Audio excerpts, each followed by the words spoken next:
Hi everybody, welcome to my first video for my YouTube channel.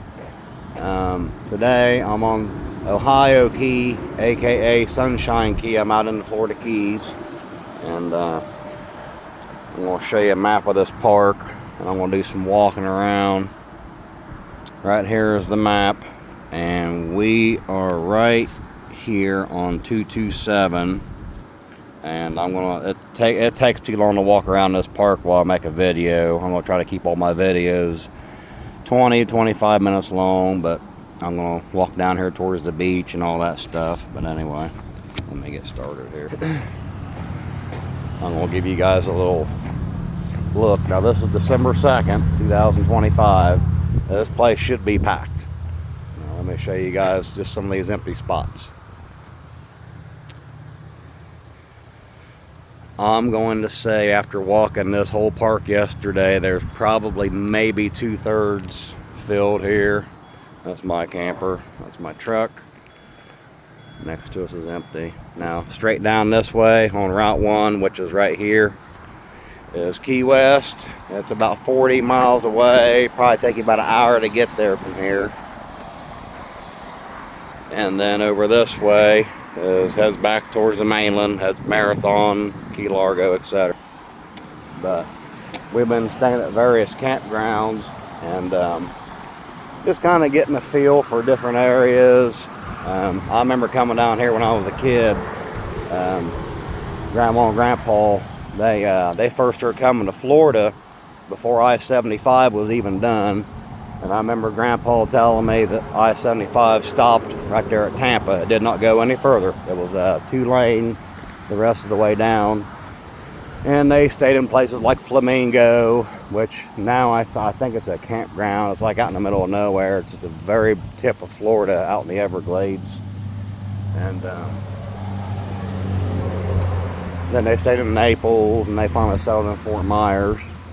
But I remember my grandpa telling me, this would have been back, I was born in the late 70s, but he told me when they first came down that you could buy pieces of ground out on Sanibel and Captiva, and a lot of that was still scrubbed. And said he wished he'd have bought stuff back then, because if he'd have bought it back then we'd have never had to worry about money now. But anyway, I'll show you guys some of these over here. I mean, most of them, some look all full, but a lot of them's not. So now there's a guy here that I think he was here when we got here. Now this guy has a semi truck pulling this enormous fifth wheel. That's basically a semi trailer that they've just let me switch around so you guys can see it. I mean, this thing is enormous.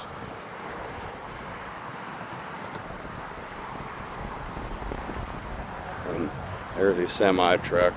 He's all ready for Christmas. Got all these decorations out. It's kind of cool.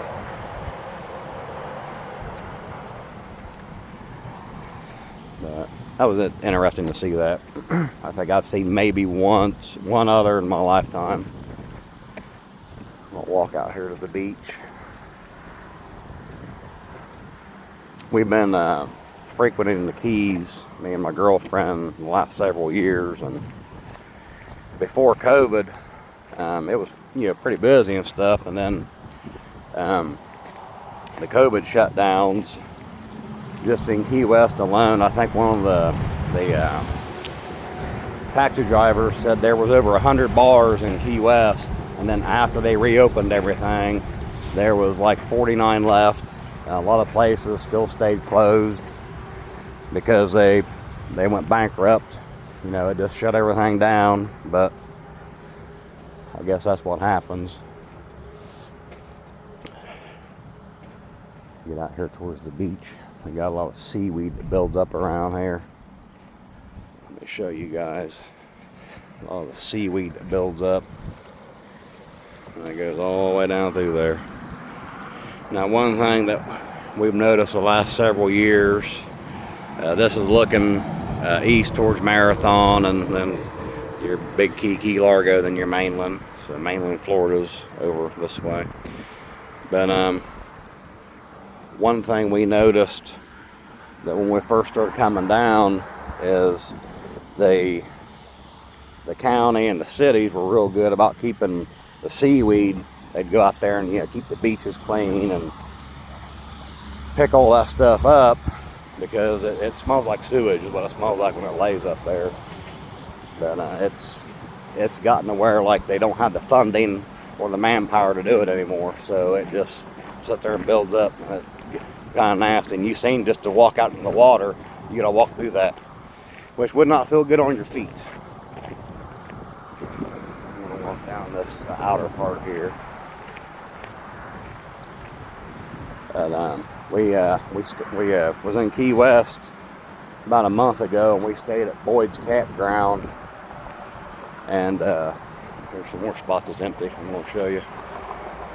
I mean, there's a lot of empty spots around here. And this park here also has the shuttles. They're basically a trailer. They make into like a little. Well, I'll show you right up here. There's one coming up. I don't know if they only do like minimal, you know, daily rates they got or whatever. But anyway, this park in particular, you can rent it by the day. You can rent for a week. You do it by the month. It's even cheaper. Then of course seasonal, you get the cheapest, but I think you got to book it. You have to have it scheduled for at least like 3 months or something like that. But anyway, we was at Boyd's, and I was a little shocked when I booked Boyd's, because years prior they would say that you have to book a year in advance to get a spot with us. And I booked it, let's see here, we left October 1st, and we was in Boyd's the entire 9 days during the Fantasy Festival. And here's some, like I said, about 2/3 of this place is empty, or 2/3 is filled up. I'm gonna say about 1/3 is empty. But that you needed to book way in advance. Well, I booked it in February, you know, and this is only what, 6 months out, and they said, oh, we got a few spots. When we got there, they had maybe 60% filled. The rest of them were empty. And I mean, just like here, when we showed up here on Sunday, these young people, I mean, they were kids when 08 hit. And they're like, well, we don't understand, you know, why it's so dead. And sadly, a lot of them's going to get a lesson in real estate. But here's even more empty. Got one there, got one over there, here. I mean, this is not normal. This place should be in all these spots up through here that's empty. Like, it's crazy to see how much everything has declined. The lack of tourism. I mean, heck, you know, we've even seen people on Facebook complaining about not getting tips. You know, people's not tipping anymore, or they're tipping the minimal they have to, or just whatever. There's some more. There. Like I talk this entire park, because it's make my video too long. Here's some of this out here. Now, when I talked to the people up front, they said the whole thing is you can walk the entire thing. I have not been out here, so let's go walk out here.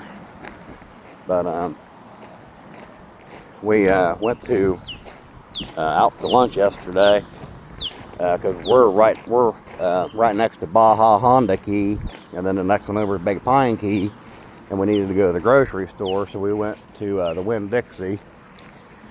And heck, even the state park on Baja Honda, where it's very cheap to camp there, but you don't have the amenities you got at these other parks, it was like empty. There was nobody there. Look at all that seaweed. They used to keep all this stuff picked up because it stinks. Like I said, it smells like sewage. So, but we'll be here until I think the 28th, and this month, December. And we're going to go over to Sugarloaf and stay at the KOA over there for about 5 days. Then we're heading inland, because I will say this: staying out here in the Keys is very pricey compared to what you pay inland. it's pretty wild, but it is what it is. I mean, you're out here in the Keys, so. But no, when we came down in October, we stopped in the KOA at Sweetwater, Tennessee for 2 nights. It had maybe 50% vacancy. Then the Jennings KOA, which is it's on I-75, it's like 5 miles inside the Florida line, and there was maybe five campers there. And then of course, some of y'all that are on my Facebook, you seen the video I made at the KOA in Bradenton, and it was us and 2 workers that worked there that stayed on the grounds for free, basically, because they worked there. Now coming back down, we left on Thanksgiving Day, and we stopped in the Chattanooga North, Cleveland, Tennessee KOA, and it had maybe 30% filled. And then we stopped at Bradenton, and it was maybe 50%, but I know what that was, is a lot of them got family, so they could go stay at the campground. So here's even more empty spots. I said all this should be filled up. This place should be completely booked. But family, so, you know, and that KOA it's, I don't know, maybe 20 minutes from downtown Bradenton, Sarasota. And, but yeah, they just stay out there and go visit their family and they leave. There was, I think there was maybe 3 other campers that came in since we showed up on Sunday, because we got here Sunday around 3 o'clock. It took about with my stops for gas and the construction on the Tamiami Trail, which is Route 41 from Naples towards Miami, it took about wasn't quite 8 hours to get out here, but it was just tedious because the construction makes it even worse, because you got to go slow when you're used to going pretty fast on some of those roads. But I'm going to cut up through here now. He pulls a dumpster with his little golf cart. You're going to pick up trash. I could own a campground. I could do that. As being a landlord, I mean, I could just work on site, do maintenance, hire a couple guys to help me with maintenance, and have some people around the office. Now, I don't know if this one's I think it's a rental, but they also got like a little grass hut on it. Kind of neat looking. So there's more empty spots. empty over there, empty over here. A lot of empty ones over here. So, but no, while we're staying at different campgrounds, I'm gonna just do live stuff, you know, live video. Well, not live, but record all this stuff, because I mean, it's not written down data, it's not computer data, it's like what's really going on. The companies hide numbers, government hides numbers, and this stuff you're seeing, you know, firsthand. Here's a little dog park. Grass at this, out here in the Keys, it's really hard to get any grass, so they put down turf.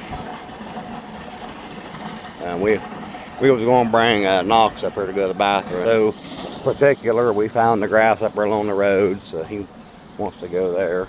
Look at all these empty spots. I'm kind of halfway through the campground. Like I walked all the way down around the edge of the old water line, and then come halfway, and then working my way back up. Now this campground does have a marina. They're doing some construction down there. They can get your boats in and out of the water. But one thing I'm noticing with these campgrounds, because they're getting so hard up for money, that they're charging you for Wi-Fi. So that's just, you know, one example of how these places are hurting for money. I mean, a lot of them are bought with investors. A lot of them might be paid in cash. But most of this stuff is all paid for with investor money. And you got to pay your investor their shares. You know, they got to pay them what their shares are, their dividends. And if you don't, they'll pull their money. This whole row is almost empty.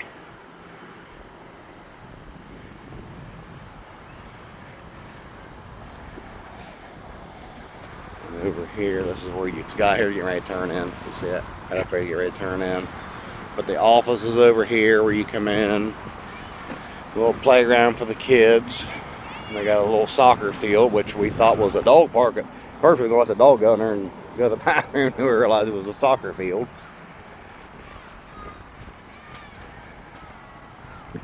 And you pull in there, and you got to register. Then you got to park your camper and truck over here, and you got to walk in the office to do the rest of your paperwork. But it's just these places haven't started lowering their rates yet. They're going to, because when things sit empty, you've got to get them rented out. I mean, just like a rental. Every month a house rental sits open, you're losing money. And they can't keep doing that. I mean, some places will, because, you know, like Boyd's, for instance. The founder of that, I don't think he ever sold it. It went to his wife, and then she passed away a few years ago, but I'm sure it's paid off. Probably stayed in the family. So they can probably, you know, handle times like this. But places like this here, this is investor owned. This is, like I said, I'm on Ohio Key, but the name of this is called Sunshine Key Resort and RV or something like that. Was it Sunshine Key RV Resort and Marina? It's owned by Encore. Now Encore owns a bunch of different places around the country. You can become a member with them, and then you can stay at their places. It's kind of like a timeshare, but it's not. It's just like being a member, but their membership is like, I think it's like $500 or $600 a year, and then you get 20% off. So, I mean, unless you're staying somewhere for 2 months, and it's not going to make the money up for you. It's just better just to go stay wherever you want to stay at. But I've walked all the way. I'm back here. There's my camper over there. I've walked all the way back. Try to find some. The sun's a little hot on my skin. But I just wanted to do a quick video. Most of my videos are going to be about the campgrounds we're staying at, the economy to an extent, real estate and rental properties, because I got into I was a full-time landlord since 2008. I was buying houses for pennies on the dollar, and they were all foreclosures. I mean, people, they lost them, and I picked them up for pennies. And most of my houses I still own, so they paid for themselves multiple times. And I'm reaping the benefits of all the good choices I made back then. But other than that, yeah, I can give some pros and cons of stuff, but that's what my channel is going to be about. So I'm going to end this now. All right, thanks for watching.